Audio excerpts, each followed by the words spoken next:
Bonjour à tous, je vais appeler cette vidéo «Je souhaite structurer le mouvement», entre guillemets. Ici, j'observe, vous savez que je regarde tout ce qui se passe sur Internet. Et également, il y a des personnes que je rencontre. Je regarde aussi l'actualité, un tout petit peu les médias pour ce qui est retransmis sur Internet. Et je vois des personnes, par exemple, ça peut être de simples youtubeurs, qui vous disent «J'aimerais restructurer le mouvement complètement autrement». Ça me va pas.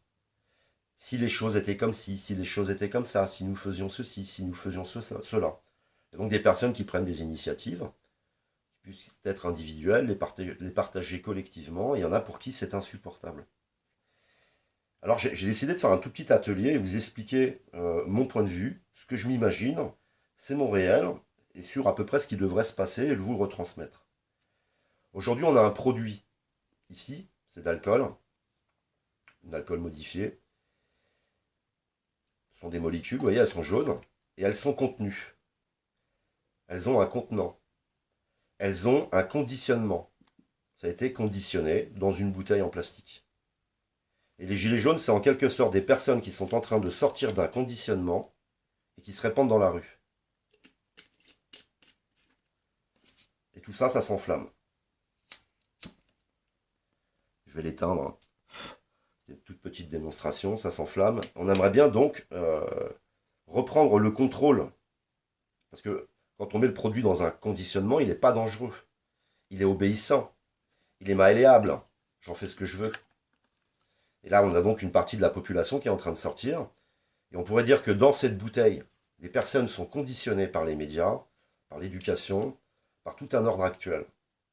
Ils sont en train de sortir du conditionnement. Forcément, ça va faire paniquer les politiques actuelles, puisqu'ils sont en train de perdre le contrôle du produit à l'intérieur. Ici, ce qui contient maintenant, parce qu'en fin de compte, ça se déverse dans un autre contenant, la dernière chose qui reste, c'est essayer d'agir sur les médias, la réputation des gilets jaunes.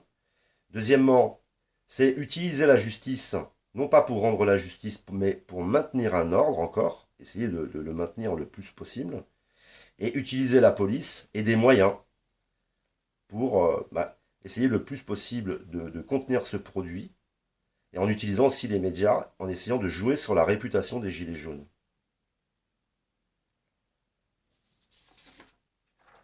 Si je vais vous mettre un petit schéma, nous sommes dans le mental pour le moment. Il y a donc des scénarios possibles. Le mental, c'est le logiciel Y, c'est binaire. Un coup, je vote à gauche, un coup, je vote à droite. Et ça va être pareil pour le scénario à venir en ce qui concerne les gilets jaunes. Mais quoi qu'il en soit, on est dans une période qui veut aller vers un changement d'ordre. Donc, ce changement d'ordre, ça va passer par la conscience. Quand je prends conscience, je sors du conditionnement. Aujourd'hui, c'est un petit peu, on pourrait dire, un peu schizophrénique.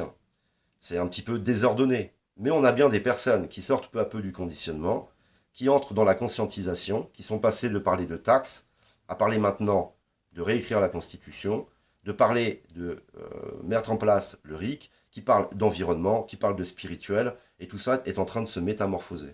On entre donc dans une période de conscientisation. Je vous ai fait un autre petit schéma. Ça, je l'avais déjà expliqué. Je vais utiliser du symbolisme, mais je ne suis pas un luciférien, je ne suis pas un sataniste. Aujourd'hui, l'ordre est dans le mental. C'est le mental qui domine. La jalousie, le désir de pouvoir, les problèmes écocentriques. C'est ce qu'on a actuellement au gouvernement, avec un pervers narcissique, un manipulateur, qui cède à la tentation, d'utiliser les médias pour jouer sur la réputation, par exemple, des gilets jaunes et de garder le contrôle. Quelqu'un qui veut être au centre du monde, qui veut décider pour tous les autres. De là, par exemple, on a aussi l'arrivée de quelqu'un dans le mental, qui s'appelle Ingrid Levavasseur, qui, elle, va décider pour l'ensemble des gilets jaunes, et qui essaye de rendre service à la politique, en disant maintenant que nous allons monter une structure, maintenant que nous allons avoir une liste électorale, une liste pour les européennes, donc nous n'avons plus rien à faire dans la rue, nous devons continuer à jouer à un jeu qui a duré pendant des décennies et des décennies, qui n'a fait que se détériorer et essayer de nous faire croire que ça va y changer quoi que ce soit.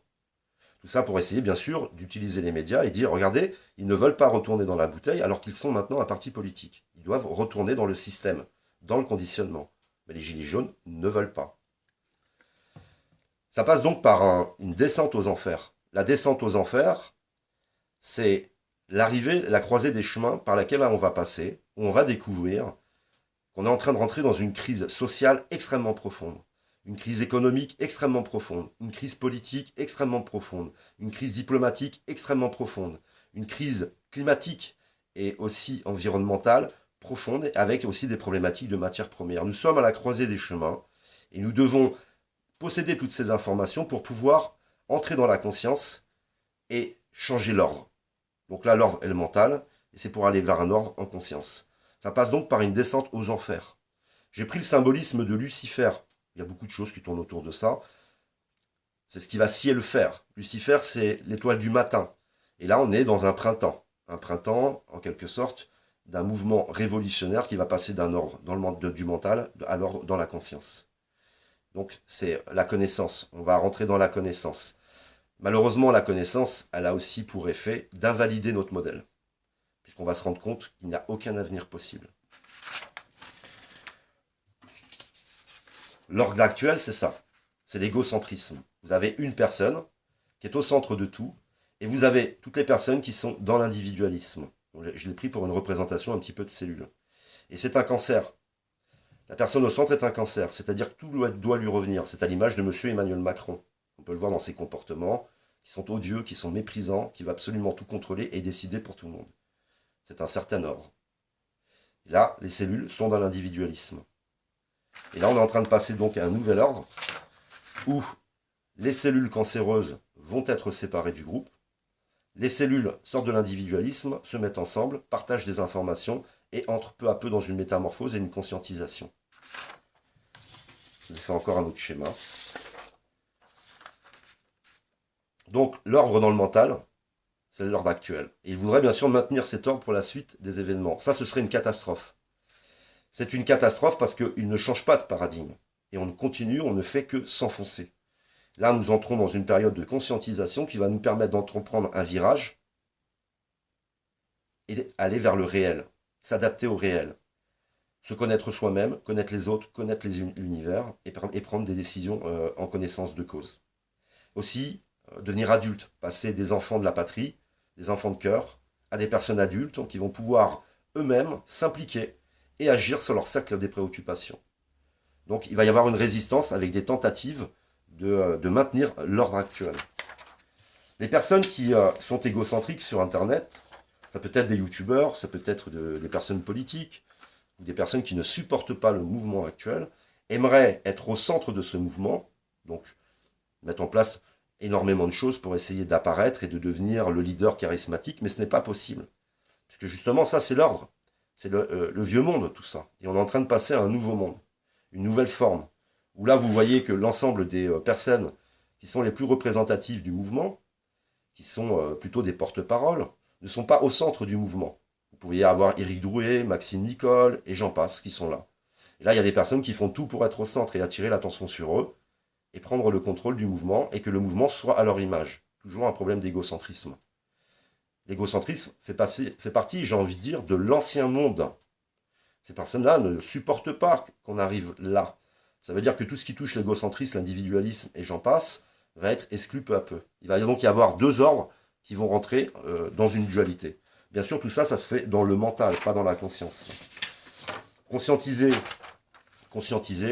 c'est je me connais moi, je connais les autres, je connais l'univers, je connais un petit peu la politique, je connais l'histoire, etc., etc. Puis c'est d'avoir de plus en plus de connaissances et qui te permettent en fin de compte de changer tes comportements, changer tes attitudes. C'est toute une métamorphose.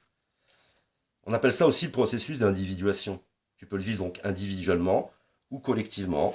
Et là, nous sommes en train d'entrer dans un processus d'individuation collectif. Alors forcément, tout ça, ça fait peur. Ça passe par une sorte de crise d'adolescence. Il y a des personnes, bon après, qui pensent que les gilets jaunes ont été mis en place par le gouvernement. Mais on voit bien que en fin de compte, cette approche, elle a du mal à tenir la route, vu toutes les difficultés par lesquelles sont en train de passer M. Castaner, les idées par lesquelles ils sont obligés de passer et d'user, comme par exemple de se rapprocher de mademoiselle Ingrid Levavasseur, pour essayer de remettre en fin de compte les molécules dans la bouteille et pouvoir contenir ces molécules. On voit bien qu'ils sont gênés. Bien sûr, ils sont contents qu'il y ait de la casse pour jouer sur la réputation des Gilets jaunes, sur les médias, mais en même temps, quand il y a trop de casse, c'est la démonstration que le gouvernement est en train de perdre le contrôle. C'est pas forcément une démonstration qui soit très positive. Et voilà, il y en a beaucoup qui veulent donc structurer le mouvement. Structurer le mouvement, ce serait le remettre en bouteille. Alors que là, on a une démarche qui est plutôt libre. Chacun fait ce qu'il veut. Ça peut être une forme d'ordre dans le désordre et qui permet en fin de compte de pousser, d'acculer le gouvernement. On avait un Emmanuel Macron qui disait je ne changerai rien, je continue mon programme, et on le voit qui cède, qui cède. On voit que les forces de l'ordre commencent à être épuisées et on est en train de les pousser en fin de compte à bout. Donc il y a toute une métamorphose qui est en train de se mettre en place et on ne doit surtout pas conditionner ce mouvement. Ça doit rester un mouvement libre où chacun descend dans la rue, prend ses responsabilités et j'en passe. Et bien sûr, dans ce mouvement, il y a des personnes qui sont plus ou moins dans le mental ou plus ou moins dans la conscience. Il y a des personnes très jeunes qui sont plutôt violentes. Après, on dira ce qu'on veut. Mais je pense que si il n'était pas sous la forme actuelle, ce mouvement, si on faisait des marches qui durent quelques heures, on rentrait chacun chez nous, il ne se passerait absolument rien, ça c'est mon avis. Hein. Et après, ce n'est pas le rôle d'un gouvernement, ce n'est pas de contenir une révolte populaire par de la répression en utilisant la justice et les forces de l'ordre. Tu ne réponds pas à des problèmes sociaux, à des problèmes économiques par comment dire, de la répression. Tu réponds à ces problématiques. Alors on met en place un pseudo débat national. On essaye de jouer en fin de compte sur l'opinion publique. Mais ça ne fonctionne pas. C'est-à-dire que les personnes, peu importe ce qui va être mis en place, elles ne veulent pas retourner dans ce conditionnement. Et maintenant, ils veulent des personnes authentiques. Et ils veulent aussi changer cet ordre qui consistait à avoir un leader charismatique au centre de tout qui va décider pour tout. On doit donc vivre une métamorphose dans tous ces domaines, et ça va se faire peu à peu, et avec bien sûr toutes sortes de scénarios possibles, sachant que je n'idéalise pas le chemin par lequel on va passer, puisqu'on va passer par un chaos généralisé, c'est ce que je pense, qui va être très compliqué. Mais c'est aussi là qu'on va se rendre compte que la nature ne peut pas répondre aujourd'hui, l'univers ne peut pas répondre à nos besoins. Alors que l'univers peut répondre à nos besoins, mais dans la conscience. Dans la conscience, je consomme absolument plus de la même façon, je n'organise pas ma société de la même façon, et puis là, l'univers peut beaucoup plus répondre à nos besoins. Il va y avoir donc plein de scénarios possibles, avec des catastrophes climatiques, écologiques, des catastrophes politiques, diplomatiques, une catastrophe sociale qui est en train de se généraliser, et en rappelant que comme on est dans des mécanismes systémiques, ce qui prenait un certain temps avant de se métamorphoser va s'accélérer. On va avoir un sentiment que le temps se réduit et que les choses arrivent de plus en plus vite. Mais dans les mécanismes systémiques, c'est aussi ce qui prenait 10 ans prendra 1 an. Tout va s'accélérer. Par la conscience, on peut donc accompagner la métamorphose. Et puis dans l'inconscient, là c'est plutôt catastrophique puisqu'on va réagir à l'impulsion, on va réagir aux peurs, on va réagir aux choses qui viennent du mental, hein, qui viennent du corps, plutôt de l'énergie, de l'animal, plutôt que de l'être humain, conscient, avec des connaissances et qui accompagne dans chaque domaine de la société la métamorphose. Qu'est-ce qui va se passer? On le verra bien. Mais je voulais surtout insister sur ceux qui veulent structurer le mouvement. Structurer le mouvement, c'est le remettre dans la bouteille. Maintenant, il est dans la bouteille. Le mouvement fait ce que moi je pense, ce qui me plaît moi, etc. Et j'en fais ce que je veux. Voilà, c'est fini, il est sous contrôle. Et le mouvement, je pense, ne sera jamais sous contrôle. Il continuera à être un ensemble de molécules, d'atomes, comment dire, des personnes complètement libres, des personnes qui vont vers leur autonomie, mais tout en étant dans un collectif. Parce que dans la rue, on se retrouve aussi dans une forme de collectif. Alors on va user de plein de choses. On va avoir, comme le disait Coluche, les appariteurs, des personnes qui viennent du gouvernement. Coluche en parlait déjà il y a très longtemps, qui vont venir casser. Il va y avoir aussi des problématiques encore de ceux qui sont encore dans le mental et qui veulent nous imposer des idéologies politiques. Puisque le processus d'individuation, tu n'as plus de politique, tu n'as plus de dogme, tu n'as plus rien. Et on a des personnes cultivées en conscience et qui seront dans une forme d'inversion. C'est-à-dire qu'aujourd'hui, les personnes qui nous dirigent sont dans le mental. Ils sont dans le désir d'être connus, le désir de pouvoir, etc. Et on aura dans le futur, après cette traversée du désert qui est aussi le processus d'individuation, y abandonner tes anciens schémas, y abandonner tes veaux d'or, tes fausses croyances. Et on aura dans le futur donc des personnes en conscience qui reprendront eux des responsabilités Mais les individus eux-mêmes prendront des responsabilités. Voilà, je vous remercie de m'avoir écouté et je vous dis à une prochaine vidéo.